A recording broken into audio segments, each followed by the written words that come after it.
There's a moment after every heartbreak, after every failure, after every sin, where we wonder, where is God now? It's not Sunday yet. It's not the resurrection. It's not the celebration. It's that place in between. The silence, the unanswered prayer, the confusion, the 3 days, the cross had happened, the tomb was sealed. And for 3 long days it looked like darkness had won, but it hadn't, because while the world was silent, heaven was moving. And Jesus, the Lion of Judah, wasn't sleeping, he was conquering. You see, in those 3 days, he went to the deepest darkness, the very pit of hell, and he took back the keys of death and the grave. What does that mean for you? It means your silence is not abandonment. Your pain is not pointless, and your in-between, your darkest moment, is often where God is doing his greatest work. Not visibly, not publicly, but powerfully. Jesus doesn't fear the grave. He goes into it to bring you out. You know what nobody talks about, the in-between, those silent days, that space between the pain and the promise, between the cross and the resurrection, the moment when everything feels lost, when the blood has already been spilled, the prayers already prayed, the tears already cried, and now there's nothing. Just silence, stillness, maybe even shame, but here's the thing, that silence, that's not a void, that's not absence. That's sacred ground, because Jesus, the Son of God, went through it too. After the cross, after his last breath, there were 3 days. No lightning, no thunder, just silence. And if you're there right now in your own version of those 3 days, feeling like God's not speaking, like heaven's shut its doors on you, I want to tell you something real. He's not gone. He's at work underground. You just can't see it yet. I know what it's like to feel stuck in that dark space. You wake up and you're still in the same job, still in the same toxic relationship, still wrestling with the same doubts, the same sin, the same weight in your chest. And you start to wonder, where's God? Did he leave me here? But listen, Jesus was in the tomb too, and it looked like he was dead. It looked like evil had won, but in that silence he was fighting hell itself. You don't need fireworks to know God is moving. Sometimes the most powerful moments happen in secret. Quietly, below the surface, the seed doesn't grow in sunlight first. It grows in soil, in pressure. In darkness, that's where the roots take hold. That's where God forges real faith. The enemy wants you to think that silence is evidence God has abandoned you. But it's actually the opposite. It's proof that you're in a sacred process. The silence is part of your resurrection story. And if you walk through it, if you don't quit, you're going to come out with more than just survival. You're going to come out transformed, so hold on. Don't run from the silence. Don't numb it. Don't drown it in distraction. Sit in it, ask God what he's doing, and trust even when you don't hear him that he's closer than ever. Working, moving, fighting for you, because the silent days, they're not empty, they're holy, and they always come right before the miracle. Let me ask you something. Have you ever stood at the edge of a moment and felt like something inside of you was dying? Not physically, but spiritually. Like the version of you that got you here just can't take you any further. That's not just emotion, that's transition, that's sacred ground. That's the spiritual equivalent of a Friday to Sunday transformation. And most people miss it because they don't realize that death always comes before resurrection. Jesus didn't skip the suffering. He walked straight into it, fully, willingly. He didn't pretend it didn't hurt. He didn't numb it. He didn't distract himself. He drank the cup, all of it, and sometimes so will you, because your breakthrough won't come through avoiding pain. It'll come by walking through it with God. We live in a culture that says, get over it, move on, stay busy, be strong. but you want to know what's really strong. Being still, being broken and not rushing to fix it, sitting in the ashes and letting God rebuild you. You want power, learn to mourn with Jesus. Learn to wait with him in Gethsemane. Learn to bleed with him in the garden. That's where the fire falls, not in hype, not in noise, but in honest surrender. Some of you have been praying for deliverance, and God is answering. But he's not answering the way you thought. He's not taking you around the storm. He's walking you through it.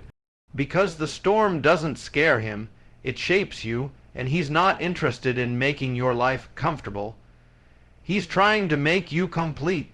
Right now, you may feel stuck, angry, tired of being tested, tired of waiting for the promise to come. But what if the testing is the training? What if this pain is proof that you're being trusted with something bigger? God doesn't waste wounds. Every scar on Jesus became a sign of his victory. And if you stay with him through this, yours will too. Don't mistake the fire for failure. Don't confuse the silence for abandonment. You're in process, just like Jesus was in process. From garden to grave, from grave to glory, and if he went through it, you can too, with him, not alone. So don't run, don't give up.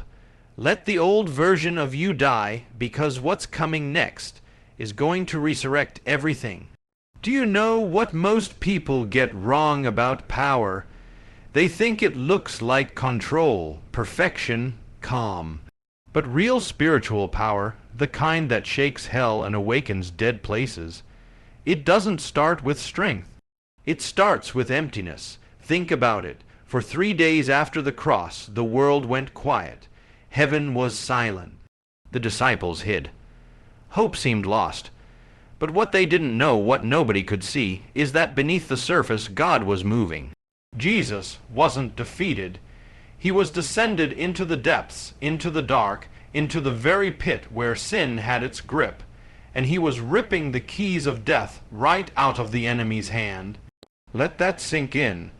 While everyone was mourning, while the world thought it was over, Jesus was at work in the unseen. And it's the same with you. Some of you feel like nothing is happening, like your prayers are hitting a ceiling. But what if your silence is sacred? What if your delay is divine war in disguise? You see, God doesn't panic like we do. He's not in a rush to prove himself. He lets things die. He allows the process to play out. Because resurrection doesn't come on your timeline, it comes on his. And in the meantime, he teaches you to trust him when there's no evidence. That's faith. That's spiritual maturity. Some of you are right there right now, in between, not who you used to be, but not yet who you're becoming. That middle ground is brutal. It's lonely. It's confusing, but it's also holy, because it's where God proves himself in ways you never could have imagined. Don't rush through this part. This is where intimacy is born. This is where identity is forged. This is where pride dies and purpose comes alive. And hear me, just because you don't see the victory yet doesn't mean it's not coming. Just because the curtain hasn't lifted doesn't mean the scene hasn't changed. God is in the shadows, still working, still fighting, still resurrecting what looks like it's done. So if you're in the dark right now, don't give up. Stay close, stay surrendered, because on the third day, whether it's literal or metaphorical, everything breaks open. And the same Spirit that raised Christ from the dead, he's about to raise you too. You ever wonder why God doesn't just take us straight from the cross to the crown? Why there's this long, silent, brutal middle ground? Because the valley, that in-between place, it's where the real battle happens. Not on the stage, not in the spotlight, but in the hidden places of your life where nobody's watching. See, after the crucifixion, the disciples didn't just lose a friend, they lost direction. They were broken men, men who had walked with the Messiah, seen the miracles, felt the fire, and now all of it felt like a memory. They were scattered, ashamed, haunted by their own weakness. Sound familiar? Because some of you listening right now, you feel like your faith failed you. You thought following God would mean clarity, blessing, breakthrough. But now you're sitting in confusion, disappointment, maybe even betrayal. You're asking, where are you, God? Why did you let this happen? And here's the truth that will break you and build you at the same time. God is not avoiding you in the silence. He's forming you. You think power comes from confidence. No. Power comes from surrender, from being stripped of every illusion, every idol, every false sense of control, until all that's left is you and Him. And let me tell you something, that's the safest place you could ever be. When Jesus was in that tomb, it looked like nothing was happening. But the spirit realm, it was roaring, chains were breaking, strongholds were collapsing, the victory was already being written, but it hadn't reached the surface yet. And that's where faith has to live, between the promise and the proof. Some of you are in a 3-day season. You've been buried by life, buried by heartbreak, addiction, fear, failure. But the Word says unless a seed falls to the ground and dies, it remains alone. But if it dies, it produces much fruit, so maybe this isn't the end, maybe it's the burial before the bloom.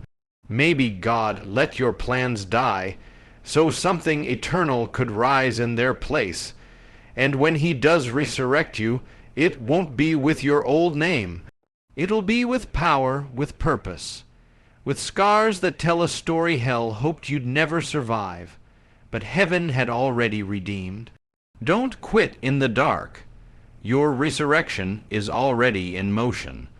Let's talk about the why behind your pain. Because pain with no meaning breaks people, but pain with purpose, that forges warriors. God doesn't waste suffering. He doesn't ignore it. He transforms it. Think about what Jesus did during those 3 days. He didn't rest. He didn't sleep. He descended into the depths. He went to the very place we fear the most: darkness, death, separation. Why? To conquer what we couldn't, to take the keys of death and hell and say, this no longer owns you. And that is what He wants to do for you. You're not just going through something hard for the sake of pain. You're being trained. You're being stripped of false strength, so God can give you real authority. Real faith. The kind of faith that isn't moved by feelings. The kind that stands when everything's collapsing.